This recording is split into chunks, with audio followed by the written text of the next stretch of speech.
Cool by Morpurgo. Chapter 1. I think about Lucky. I wish I didn't, because Lucky's dead. It makes me so sad, and it was me that chose his name too. But Lucky turned out not to be so lucky after all. I want to cry, but I can't. What's worse is, I don't know why I can't cry. I just can't. Sometimes I tell myself that maybe I'm in the middle of a bad dream, a terrible nightmare, that soon I'll wake up and Lucky will be alive and everything will be just as it was. But dreams and nightmares only end when you wake up, and I can't wake up. I try all the time, but I can't. So then, I know it can't be a dream. That what happened to me and Lucky was real and true, that Lucky is dead and I'm locked inside my head and can't get out. I can't wake up. But I can hear, I can feel too, I can smell, and I can remember. I remember it all, every moment of how it started. It was Saturday, just after breakfast. I had the whole weekend ahead of me, football in the park, with Marty and the others. Then I'd be going out with Dad on Sunday. We're going sailing again at Selcombe. I couldn't wait. The phone rang. Dad. It would be Dad. He always rang on Saturday mornings, as usual. Mum didn't pick it up at once. She'd just let it ring, and when she did pick it up, she wasn't at all friendly. It was a long time now since she'd been friendly with Dad. Lucky yapped at the phone. Lucky yapped like a puppy at just about everything. The postman, the milkman, a fly on the window, a dog on a TV. He wasn't actually a puppy at all. He was even older than me. He just never grew up. That's all. Always busy, always bouncing. Mum had the phone in her hand now, and I could hear Dad saying, "Hello, hello." "Take him for a walk, Robbie," said Mum, ignoring Dad on the phone. "I want a word with your father." She was always having a word with Dad, but they never sorted things out between them. I sat where I was because I wanted to hear what was going on. "Robbie, do as I say. Take Lucky for a walk." I pretended I hadn't heard her. "Robbie, please take that dog for a walk. All right, you can get yourself an ice cream." "Cool," I said. Then she got really mad. "Don't say cool. You know how I hate it. Out!" "Okay, cool," I said, just to irritate her. "Come on, Lucky. Walkies." Ellie called out from upstairs, asking if she could come with me. I said no, because she'd be all ages putting on her boots, and because she always wanted to stop to feed the ducks. Lucky was jumping up and down, yapping. After all, he'd just heard the best word in the world. Walkies. I opened the front door and Lucky shot off down the path, still yapping. We were going walkies in the park and he loved it already. Normally I put Lucky's lead on and he jumps up and down while I open our front gate. But the front gate was already open. Someone had left it open. Then I saw the cat. Mrs. Chilton's big tabby cat. She was sitting on the wall in the sunshine licking herself on the far side of the road.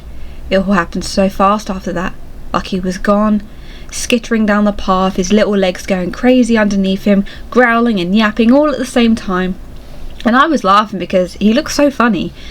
Suddenly I stopped laughing because I saw the danger I should have seen in the first place. I shouted, but it was too late. Lucky was out of the gate and into the road before I could stop him. I ran after him. I heard the car, heard the squeal of the brakes, saw Lucky disappear underneath the wheels. But I never saw the car that hit me. I felt it though, and even heard my own scream. I was flying through the air, falling, tumbling, rolling. Then I was in the ambulance, but somehow I couldn't wake up. Nothing seemed to work. I couldn't move anything, not even my fingers, not my legs. But inside my head I had woken up. Inside I was wide awake. I remember thinking in the ambulance, maybe I'm dead. Maybe this is what being dead really feels like. I thought a lot about it ever since. And it doesn't worry me anymore, not often anyway. I know I couldn't be dead because my legs hurt all the time. So does my head. I feel like I've been walking all over by a herd of elephants. I mean, you can't hurt if you're dead, can you? I could hear Mum crying. The ambulance man telling her I would be alright, that she wasn't to worry, that it wasn't far to the hospital. I remember he put a mask over my mouth. When we got here, it felt I felt the cold air on my face. Mum held my hand the whole time. She kept kissing me and crying, and I wanted to open my eyes and tell her I was fine. But I couldn't, and I still can't. She's here in the room with me now, with Ellie. There were times I couldn't stand the sight of my little sister. She could be so annoying. Now I'd give anything in the world just to be able to open my eyes and see her again. Mum and Ellie didn't cry as often as they did, thank goodness. Dr. Smelly Breath told them that crying would only upset me, that they should talk to me, that I can hear them if they do. But from the way they talked to me, I know they really didn't believe I could hear them. They just hope I can. They do try to talk to me sometimes, but mostly they talk about me, not to me, like they're doing now. "He's a little pink," Ellie's saying. She's touching my cheek. I can feel the sharpness of her little fingernail. "And he's so hot too." She's sitting on my bed now. She's playing with my fingers like they were toys. "This little piggy went to the market. This little piggy stayed at home." She's done this before. She'll do the whole nursery rhyme, including the tickly at the end. Here we go. "And this little piggy went wee wee wee wee all the way home." And she's running her tickly fingers all the way up my arm. They do tickle too, but I couldn't giggle like she wanted me to. I want to wake up right now and tickle her back, tickle her till she bursts. I love to make her giggle, but I can't do it. I can't. "What's Robbie got that pipe thing in his mouth for, Mum?" she asks again. My mum explains again and tells her not to touch my tubes again. "Why does he not wake up, Mum?" "He will, Ellie. He will. When he's ready to, he will. He's just sleeping. He's tired." "Why is he tired?" Mum doesn't answer because she can't. There were so many questions I want to ask them. I want to ask what all my tubes are for. I feel of horrible tubes going in and out of me. I want to ask about Lucky. Is he really dead? Tell me. I have to know for sure, one way or another. And also, I want to know if Chelsea won on Saturday. Did Zola score? I bet he did. The coolest player in the whole world, the best. And another thing, how long have I been laying here in this bed? The trouble is, there's no night or day for me. No yesterday, no tomorrow, no today. So it's difficult to know how long I've been here. I'm guessing it's about 3 days, maybe 4. But I can't be really sure. I doze off a lot. I never know for how long. I feel like dozing off right now. I'm so sleepy. And when I wake up, Mum will still be here, with Ellie, and with Gran maybe. Gran's just gone off shopping. Or maybe Dad will be here instead. Or Dr. Smelly Breath will be sticking something into me and pulling something out of me. Or Tracy will be here with me again, making me comfortable. She's my nurse. She's really cool. She seems nice too. She smells of flowers. Not like Dr. Smelly Breath. He smells like garlic. Tracy often sings as she works. She's got favourite songs and favourite singers. John Lennon and Kirsten McCall. She says Kirsten McCall is just the best. She plays me the CD sometimes. Tracy tells me secrets too. That's one really good thing I've discovered about being in a coma. Sometimes people tell me secret things. Maybe it's because they don't really believe I can hear them and I'll wake up and I'll never wake up. But I can and I will. Tracy's always going on about her boyfriend, Trevor. Where they went last night, what he said to her, when he said goodnight. Trevor, what a name. She was angry with him again this morning because he forgot her birthday. Either she's furious with him or she loves him to bits. Can't make up her mind. I reckon Trevor must be a nerd, a real nerd. I'll tell her so when I wake up. I'm dozing off now, drifting away, but Mum won't let me. She's bending over me. She's still here. She's close to me. I can feel her warmth. Feel her hair falling on my face as she kisses me. "Your dad will be in to see you later, Robbie, and I'll be in again tomorrow." Now she's crying. "Please wake up, Robbie. Please." "I'm trying, Mum. I'm trying." And Ellie's kissing me too. I've got a wet ear now. "I brought you Pongo," she says. "He'll look after you. He'll help you wake up." Pongo is her flopped-eared cuddly rabbit. Pale blue with pink eyes. He's her favourite cuddly teddy. She hates being without him. I want to hug her. Want to say thank you. I want to tell her that Pongo's cool, really cool. But they're gone, and I'm alone. Prayers at school for coma boy. Prayers were said this morning at the primary school in Tiverton for Robbie Ainsley, who was knocked down by a car last week. Head teacher Miss Tinley said Robbie is a very popular boy at school with children and teachers alike. He plays centre forward in the school's football team, sings in the choir, and only recently played Oliver Twist in our school production of Oliver. Robbie Ainsley remains in a coma and life support system in Watford Hospital, where doctors say his condition is unchanged. Chapter 2. Dad's here. He comes most days, but never with Mum. They don't do anything together anymore, not since he moved out. He's reading to me, the BFG, again. It's always the BFG. I like it, but not that much. I know why he's doing it, though. Dr. Smellybreath's always saying it to everyone who comes to visit me. He says anything could wake me up at any time. A voice I recognise, a book I know, a song I like, or some big surprise. He says everyone's got to try and find a way through to me, and one of the best ways is by jogging my memory.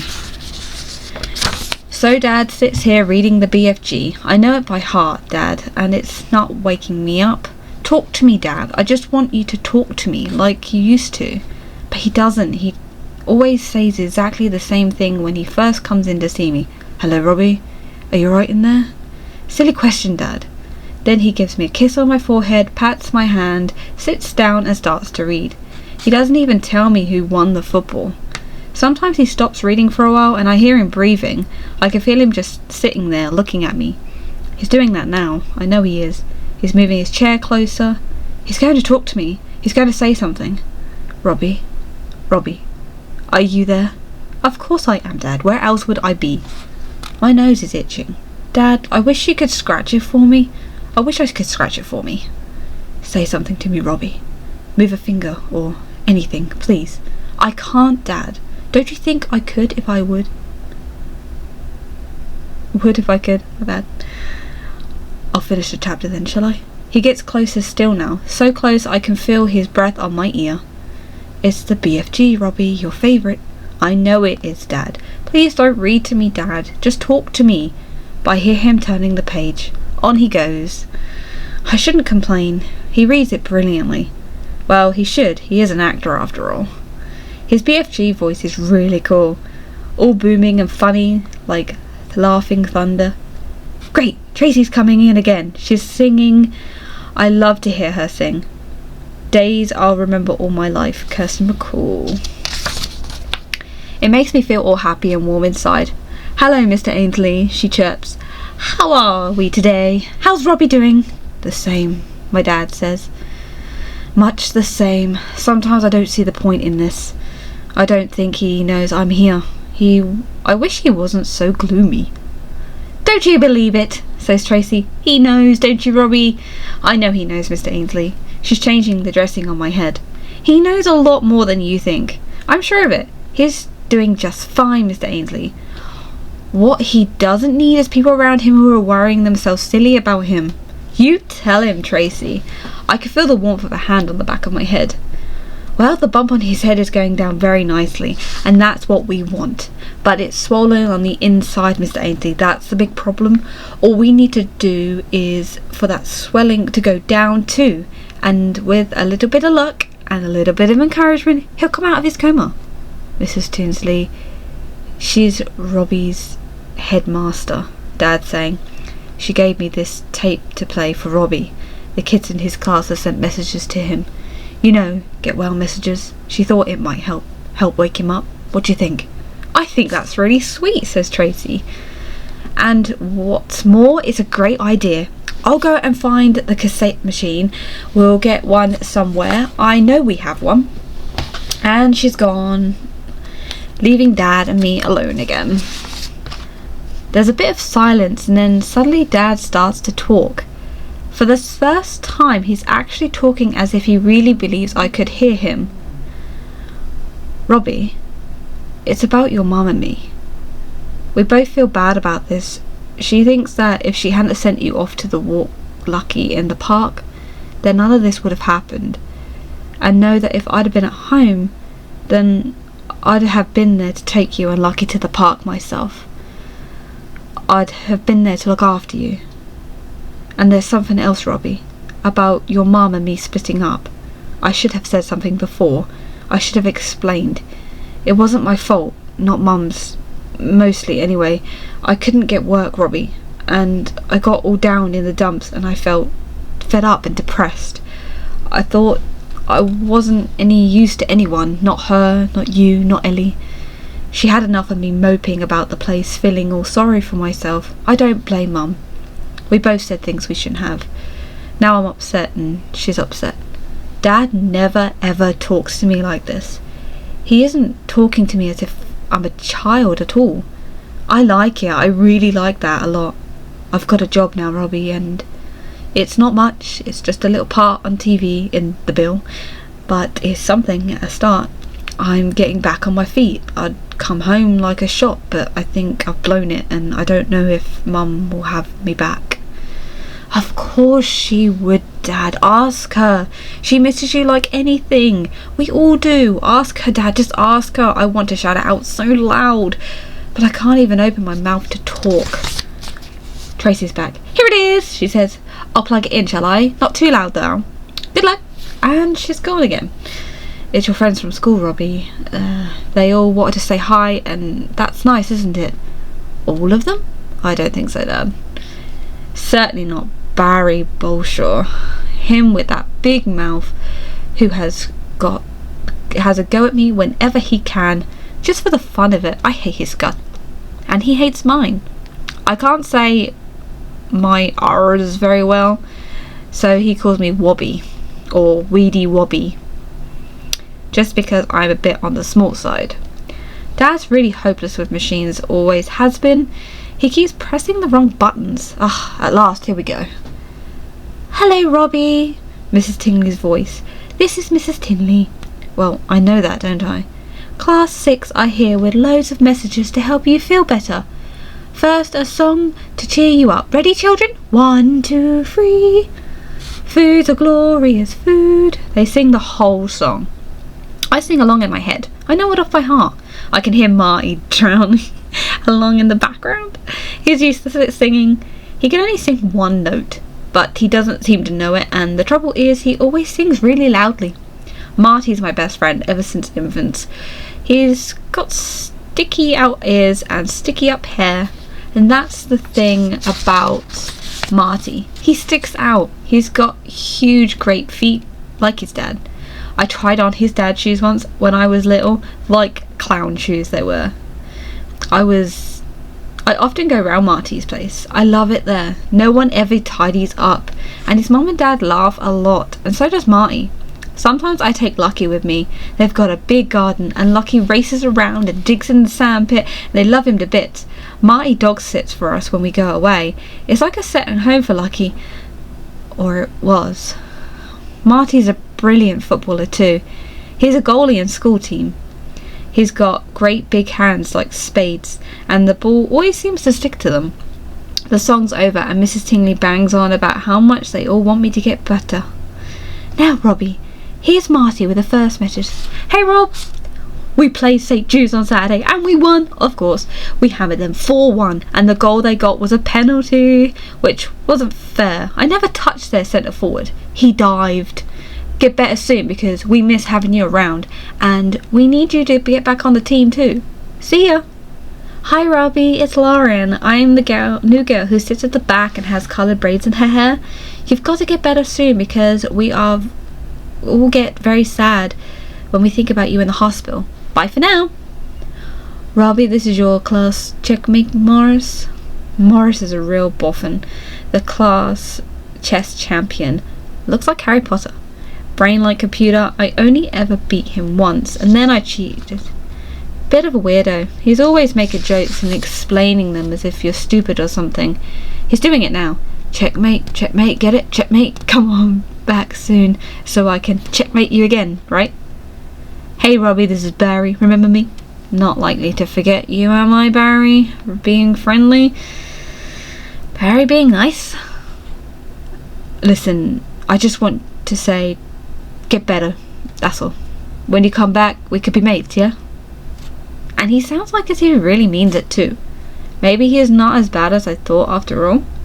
This is Freya. Can you hear me, Robbie? That's Freya Porter, who's very quiet and always wears those moles, sort of clog type shoes. I think her mum's Dutch. She speaks with a bit of an accent, but she's better at spelling than any of us. I think what happened to you was terrible. I say prayers for you every night and hope that will help. I hope you come out of your sleep very soon. Imran here, Robbie. Bill Stokes in Oliver Twist. You've got to open your eyes and do stuff, because if you don't, you won't get to be in the next show. Just come back to my holiday in Spain when I hear about your accident, and your mum and my dad and me hope you feel better. Then Sam, then Juliet, then Joel, all of them, everyone in my class. I just want to hop out of bed, run down the road, across the playground, into the classroom, and shout out, "Here I am, I'm back, I'm better." But all I could do is lay here and cry inside. Now they're singing another song from Oliver, "You've Got a Pick a Pocket or Two." I love that one. Inside I'm laughing and crying all at the same time. "Did you hear all that, Robbie?" Dad asked. "They're all rooting for you, just like all of us are. Me, and Mum, and Ellie, and Gran. Wake up, Robbie." He's shaking my shoulder now gently. "Please, Robbie. Listen, I'll try and put things right with Mum, okay? Would you get better if I did that? I can't promise anything, but I'll try. I'll really try. Would that help?" "Yes, Dad, that would help. That'd be really cool. Really cool. The best." But all my words are inside my head. I want to let them out so Dad can hear me, but somehow they can't escape. Dad's going. He's hugging me. He's been crying. I can feel the tears on his cheeks. I wish I could cry. I wish I could cry buckets. Coma boy, no better. Robbie Ainsley is still in a coma at Watford Hospital in Exeter, after being knocked down by a car over 2 weeks ago. The driver, Mr George McAllister, a 45-year-old solicitor from Dumfries in Scotland, was questioned at the time and released. Police say that no criminal charge will be brought against him. From his home, Mr McAllister today made this statement: "I deeply regret what happened to young Robbie Ainsley. I was not speeding, I did all I could to stop, I just was in the wrong place at the wrong time. I just hope and pray that Robbie will pull through."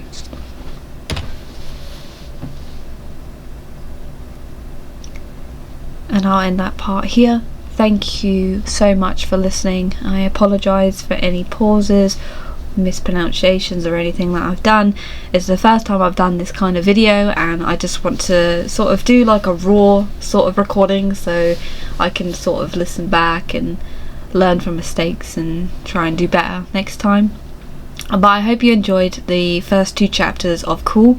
I will be posting up the next 2 chapters and then the next 2 chapters in different parts, just not to make the videos too long and so that I don't overdo my voice like straight away. But I hope you enjoyed. If you did, please consider subscribing to the channel, hit the little bell icon and liking the video so that way you won't miss a single episode, well, chapter I guess, of the books. And I will hopefully be doing the series Harry Potter, as well as maybe like little children's books, like quick little snippets of children's books and more teen and adult books as well, hopefully down the line. And if you're interested, I also have a second channel which is for gaming, which is Game of Charzard, linked all in my channel. But yeah, thank you so much for watching and listening, and leave any suggestions down below, and I will hopefully catch you in the next video. Bye bye.